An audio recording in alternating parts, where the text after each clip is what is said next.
आज उस जमाने की बात होगी जब पहली बार धर्मेंद्र सिंह देवल मुंबई आए और पहली बार उनकी मुलाकात हुई थी दिलीप कुमार साहब से। उस मुलाकात में दिलीप कुमार साहब जोर से चिल्लाए और धर्मेंद्र सिंह देवल वहां से भाग गए।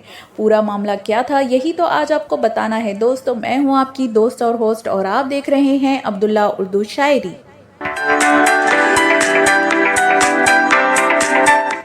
दोस्तों आज मैं धर्मेंद्र साहब की बात करूंगी जिनका ऑफिशियल नेम था धर्मेंद्र सिंह देवल, ना कि धर्म सिंह देवल जो कई जगहों पर लिखा जाता है, मैगजीन्स में, इंटरनेट पर। धर्म उनका वो नाम था जो उन्हें दोस्त प्यार से बुलाते थे। ऑफिशियल नेम धर्मेंद्र सिंह देवल।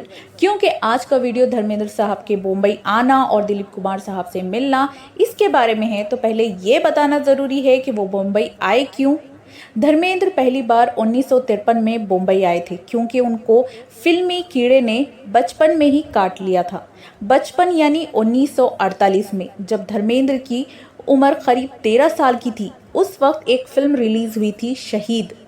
उसमें एक क्रांतिकारी रोल में थे दिलीप कुमार साहब और दिलीप कुमार साहब को देखकर धर्मेंद्र साहब इतना ज़्यादा इंस्पायर हुए कि रात में भी उन्हें नींद नहीं आई और उन्हें दिलीप कुमार साहब के सपने आने लगे थे। और 13 साल के बच्चे ने दिलीप कुमार साहब को देखकर फिल्मों में आने का एक सपना संजोया। मुंबई जाऊंगा, फिल्मों में काम करूंगा, एक घर बनाऊंगा और एक फिएट कार खरीदूंगा। फिल्मों के चमकीले सपने देखते हुए धर्मेंद्र साहब बड़े हुए, लेकिन जब बड़े हुए तो ये रियलाइज किया कि काम भी करना पड़ता है। और करीब 17 साल के थे जब पहली नौकरी लगी, एक मैकेनिक, एक अमेरिकन ड्रिलिंग कंपनी थी। लेकिन मन नहीं लगता था उनका, मन उनका कहीं और था। अपने दिल की बात अपनी माँ से बोली कि मेरा मन तो लगता नहीं, मेरा मन तो फिल्मों में लगता है, मुंबई जाऊंगा, काम करूंगा। माँ ने बोला कैसे करेगा। धर्मेंद्र साहब अपने घर से, अपने गांव से लुधियाना शहर तक जाते थे जो कई किलोमीटर दूर था, फिल्में देखने।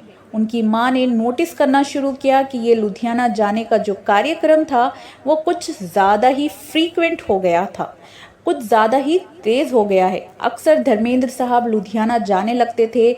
जब उनकी माँ ने धर्मेंद्र साहब से पूछा कि भाई क्या बात है, तो उन्होंने कहा मेरा काम में मन नहीं लगता और मैं जब फिल्में देखता हूँ तो मुझे बहुत अच्छा लगता है, मैं मुंबई जाना चाहता हूँ, वगैरह वगैरह। ये सब बातें हो गई अपनी माँ के साथ। एक दिन जब कुछ ज़्यादा ही दुखी थे तो धर्मेंद्र साहब तो उनकी माँ ने उन्हें कह दिया कि ठीक है बेटा, मुंबई चले जाओ और जा फिल्मों में जाके कोशिश कर।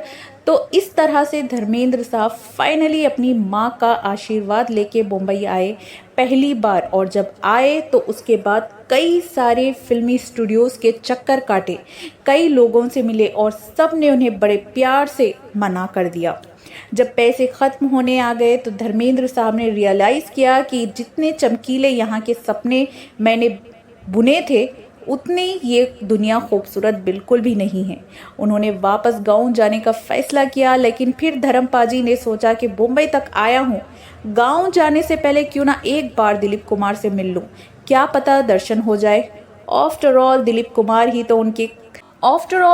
कुमार ही तो वो कारण थे जिनकी शहीद देखने के बाद धर्मपाजी को फिल्मी दुनिया में आने का चस्का चढ़ा था।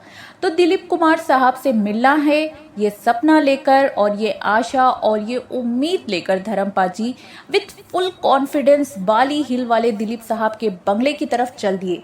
बाली हिल का बंगला मुंबई के बांद्रा इलाके में है। कमाल की बात तो ये है कि जब धर्मेंद्र दिलीप साहब के वो बाली हिल वाले बंगले में पहुंचे तो उनका कॉन्फिडेंस और उनकी शक्ल सूरत देखकर किसी ने ये नहीं उनसे पूछा कि भाई साहब आप कौन हैं, किससे मिलना है। दिलीप कुमार के बंगले में धर्मेंद्र साहब दाखिल हो गए एज ए आउटसाइडर और किसी ने उन्हें रोका तक नहीं। कैन यू बिलीव इट, वो क्या वक्त रहा होगा। इमेजिन कि जब धर्मेंद्र साहब उनके बंगले में घुसे तो ना उन्हें किसी नौकर ने, ना किसी चाकर ने, ना किसी माली ने, ना किसी ड्राइवर ने, घर के किसी भी मेंबर ने नहीं देखा। और धर्मेंद्र साहब सीढ़ियों से चलते हुए एक ऐसी जगह जा पहुंचे जहां पर कई सारे बंद कमरे थे। उस एक बंद कमरे को धर्मेंद्र साहब ने खोला, कोई सो रहा था। जब धर्मेंद्र साहब ने वो दरवाज़ा खोला तो उस आहट से वो इंसान जाग गया और वो थे दिलीप कुमार साहब। उन्होंने धर्मेंद्र को देखा और जोर से चीखे, धर्मेंद्र टोटली घबरा गए और सीढ़ियों से नीचे भागे और बंगले से बाहर भाग गए। जब धर्मेंद्र साहब बंगले से बाहर आ गए तब उनको रियलाइज़ हुआ कि मैं ऐसे ही किसी के घर में इस तरह नहीं जा सकता।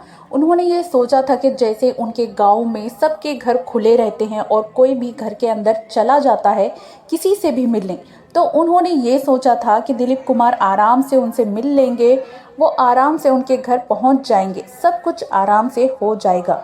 ये सुन के हम अंदाज़ा लगा सकते हैं कि धर्मेंद्र साहब कितने भोले, कितने सादा, कितने सरल इंसान थे और वो वक्त कैसा रहा होगा यार। आजकल सिक्योरिटी कैमरास और सिक्योरिटी पर्सनल और क्या क्या नहीं होते, और वो एक ज़माना था जब कोई भी दिलीप कुमार साहब के बंगले में इस तरह घुस गया और उनके बेडरूम तक पहुंच गया। क्या आप यकीन कर सकते हैं? अगर आप ये सोच रहे हैं कि फिर धर्मेंद्र और दिलीप कुमार दूसरी बार कब मिले, चलिए वो भी मैं आपको बता देती हूँ। इस घटना के करीब 5 साल बाद धर्मेंद्र दोबारा मुंबई आए। इस बार वो फिल्म फेयर के टैलेंट हंट कॉन्टेस्ट में पार्टिसिपेट करने आए थे। उस टैलेंट हंट कॉन्टेस्ट में सारे पार्टिसिपेंट का मेकअप कर रही थी फरीदा, दिलीप कुमार की सिस्टर। और फरीदा जी धर्मेंद्र ने उनसे रिक्वेस्ट की कि मैं दिलीप साहब को अपना आइडल मानता हूँ, उनकी पूजा करता हूँ, मुझे उनसे प्लीज़ मिलवा दीजिए। फरीदा जी ने अगले ही दिन दिलीप कुमार साहब से एंड धर्मेंद्र साहब की दोनों की मीटिंग अरेंज की। इस बार दिलीप साहब बहुत गर्मजोशी से मिले थे धर्मेंद्र साहब से। मौसम थोड़ा ठंडा था उस दिन, तो दिलीप कुमार साहब ने नोटिस किया कि धर्मेंद्र के पास कोई गर्म कपड़ा नहीं है। उन्होंने अपनी एक इम्पोर्टेड जैकेट धर्मेंद्र साहब को उस दिन गिफ्ट की। इस तरह धर्मेंद्र साहब का सपना पूरा हुआ to meet his idol Dilip Kumar साहब। अगर आपको ये वीडियो पसंद आया हो तो वीडियो को लाइक और शेयर ज़रूर कीजिएगा। मिलते हैं ऐसे ही नए किस्से के साथ अगली वीडियो में। तब तक दीजिए अब्दुल्ला उर्दू शायरी को इजाज़त। नमस्कार, आदाब, शब बखैर।